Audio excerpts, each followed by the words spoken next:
one is the loneliest number. I'm not going to have the one and only Tamron Hall here without asking her to join me for some hot topics on the couch for Let's Get Talking. Ladies and gentlemen, the one and only. Oh my God, the you one like, and only. You see this? Oh my God. Hi. I like this place. You like Tiffany this place? had it said, this is nice. This is nice. I love it. Thank you for having me. You know what? We have it no other way. Here's our freshest water from the East River. Oh, thank you. We made sure that it was filtered. How you feeling? I feel fantastic. Yeah. I love waking up with you. My son's on spring break. He's headed to the Central Park Zoo with his buddies, and then Excellent. I get to hang out here. Mama gets a little bit of I'm time. getting the updates, but this is good. I'd rather be here with you. I don't know. I do love the Central Park Zoo. I would rather be with you, and we go to At the Central Park Zoo.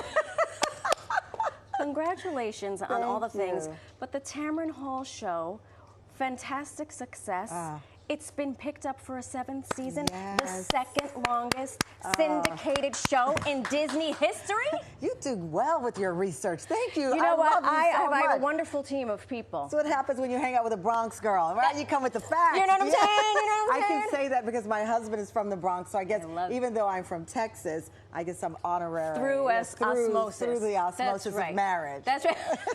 My fiance's in neuroscience. That hasn't worked for me. I haven't gotten smarter. That's fascinating. It's a wonderful thing, but let's get to you. Children's book. Yeah. You know what? Can we hold on for a second? Yeah. Can we talk about other things in the world? Anything. All right, I'm here for you. Just tell everybody before we get into all of that. Let's get talking. Right there. I'll just say it. Let's get talking. Or not. Or not. I messed your line up. It wasn't you. Let's get talking. I messed up the line. Let's get talking. No, you didn't. You didn't at all. So it's raining out, but it's the first day of spring. It is. It's my mom's 75th birthday as well. Oh my gosh! She Happy is in birthday. Texas. We got up this morning. My husband and my son made an original score from his Casio. Stop it. Yeah, I'm hoping that it's like Mariah Carey when she wrote All I Want for Christmas on the Casio. I need him to do the same. You so guys he will wrote never an have to original work another song day. for Grandma this morning. my Happy birthday. gosh. So that's what we woke up to on this spring day. Congratulations on the Casio and all the things. Now listen, I took a deep dive down your Instagram. Okay. I do follow you. You love gardening. I do. I love gardening. Did you always have a green It's thumb? always, so I grew up in a very small town, Luling, Texas. The population was probably 2,000. Most of those were my relatives, if 2,000. And my grandfather was born in 1901, and he was a sharecropper. And later went into the food industry, but always had, a garden and raised animals, and that's been a part of my culture.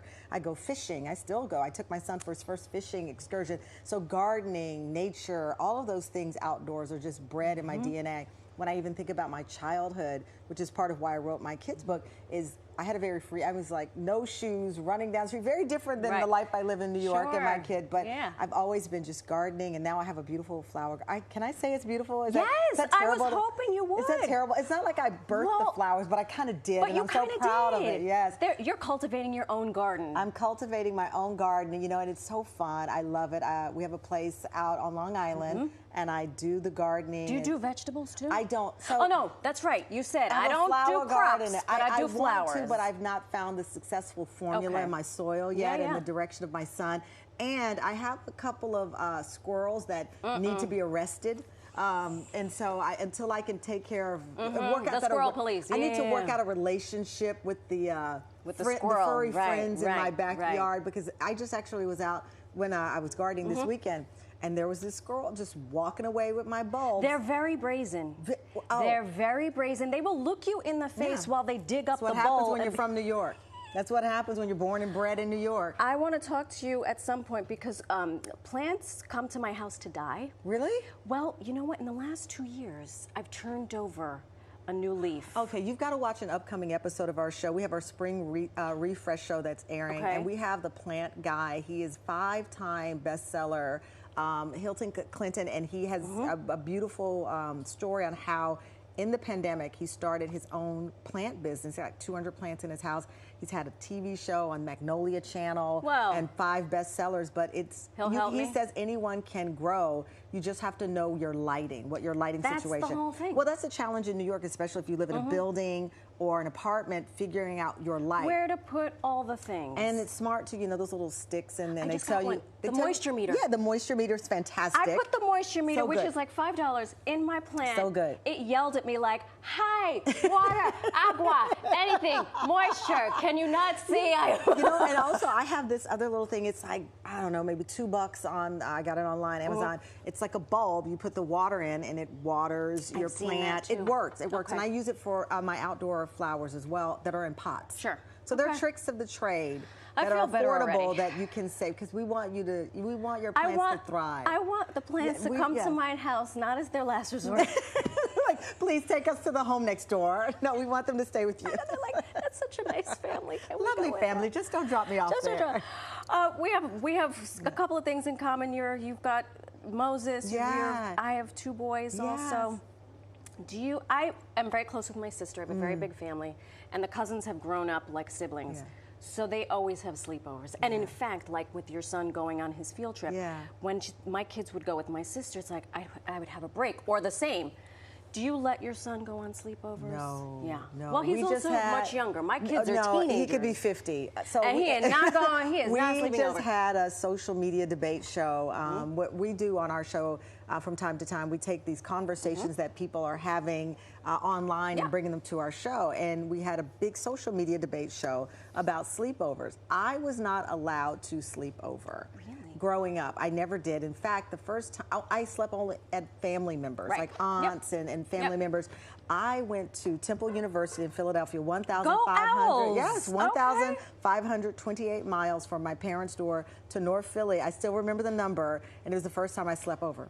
My parents were team no sleepover, and so my son's an only child, and so I would love that experience. I'm just not there yet. I'm not there on so many areas. Sure. This morning, he's talking to me. He's traveling on tour with me for my children's book, and we're going to New Orleans and Houston next weekend. Okay. And he's like, "Mom, can you print my ticket?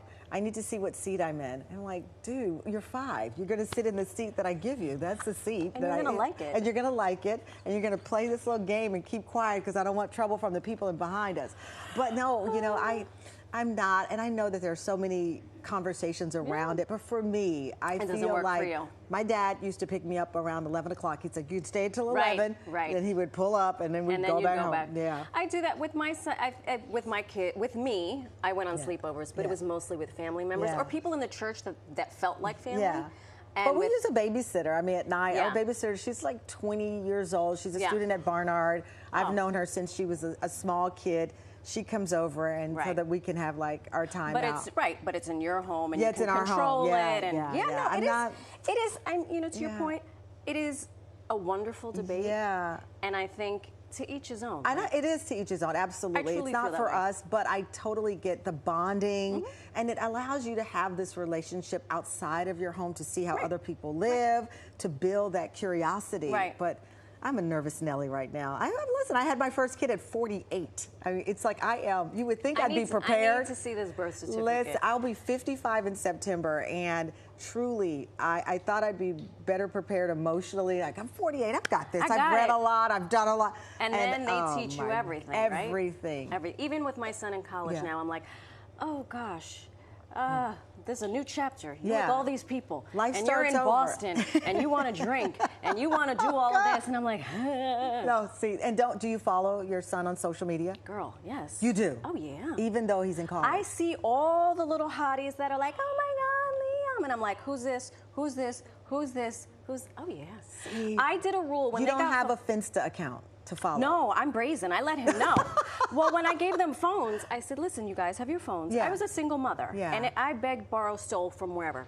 And I said, you have these phones.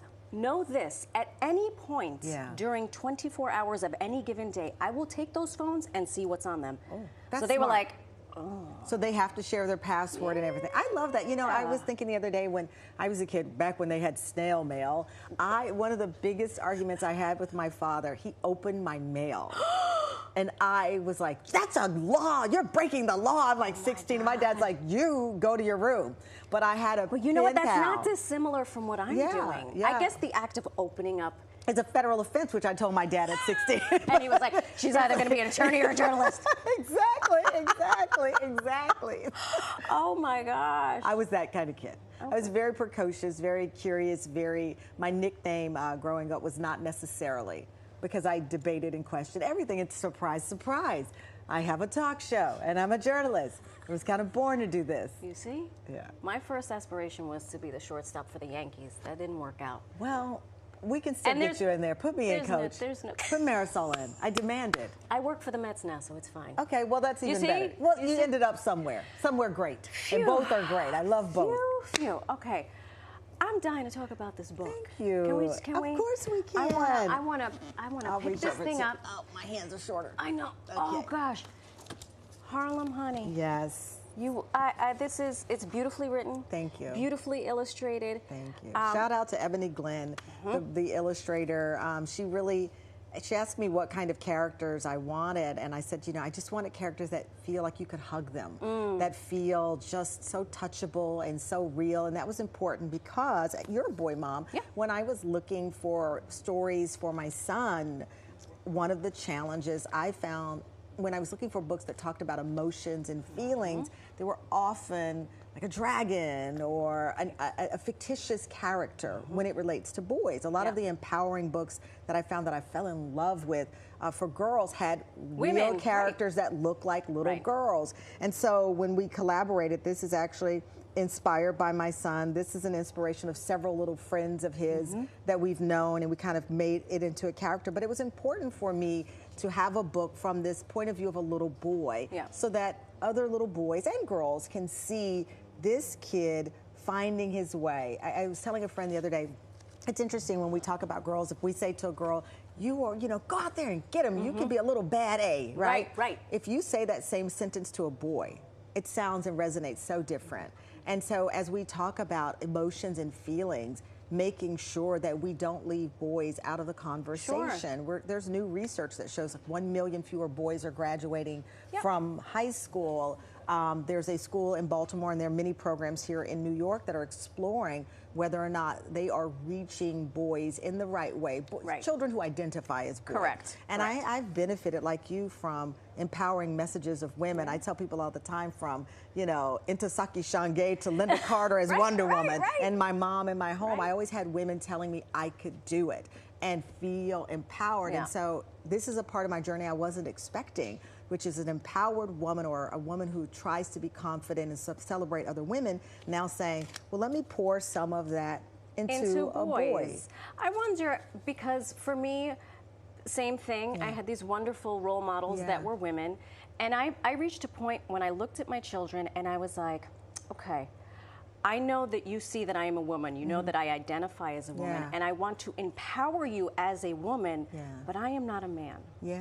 And so how are you doing that? Because that is a really big complicated conversation. My husband and my son, sometimes, my son is a boy mom, but there are days where he's like, I want to hang out with dad, and I want to sob. And I actually said to my husband, I said, you're not over there telling him you're his best friend, are you? And he's like, no, because I want every ounce of his love. But I know that there are things that he may want to talk about with his dad. My nephew, who's 27 years old, he works for the Buffalo Bills. He moved from Texas to Buffalo, big part of his life.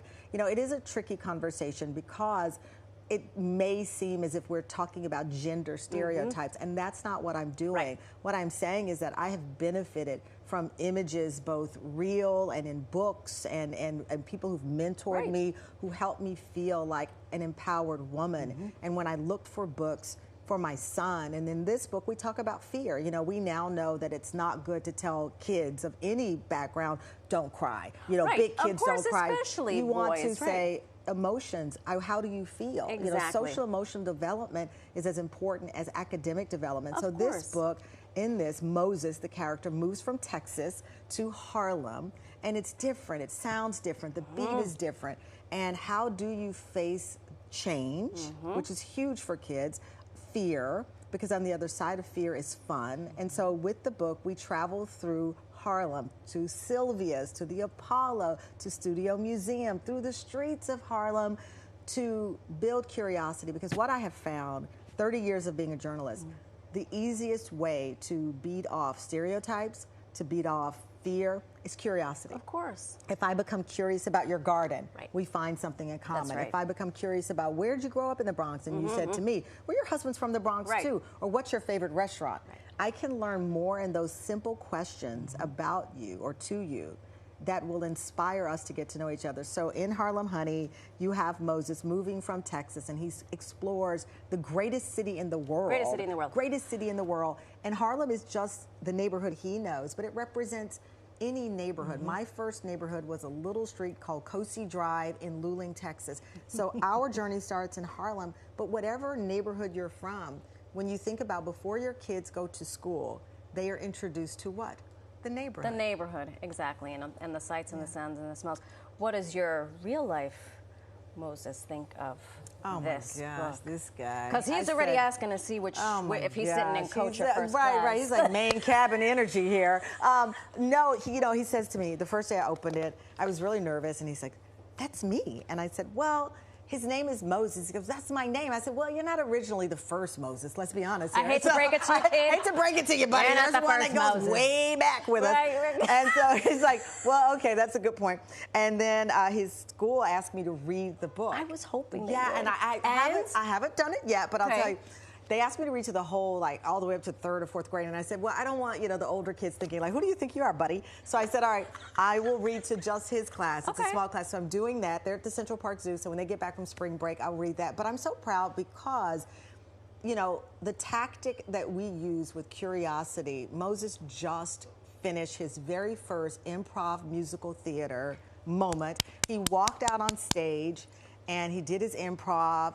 Over the holidays, they had a big ceremony. He walked out first with his 12th grade buddy, and it was a packed house. And he was prepared. He was ready. And it's an up and down thing, but for us, it was so important to instill these moments of empowerment that I can face it. So he's going to travel with me. We have a book signing March 25th at Books of Wonder in Chelsea. I said to him, I said, are you going to sign the books? He said, no, I'll set the table up. I said, okay, fine. And then we have a meet and greet at Sylvia's, which is mentioned in the book, April 4th at Sylvia's. It's a brunch and books. And so I said to him, are you going to the brunch and books with me? And he said, do they have cornbread? And I said, I think they have a couple of slices in the back for you. Somewhere in the back. I bet they can whip up a little loaf for you if you would like. Well, congratulations. Thank you, and congratulations to you. And you all have a very special place in my heart because a young lady that I have known since she was probably 5 years old works in this building. Oh, they know her because I talk about her all the time. Super producer up in the booth, D Cubed, Destiny. Where is that picture? We have a picture of all of you. Oh my gosh, we have it somewhere. We have it somewhere. Well, you have a picture of me from 2015. Yes. Because that's the one Destiny approved. There she is with her mom, Debbie Davis. Look at you. That was in 2015. But that's when she was all grown up. I have literally known her since she was Moses's age.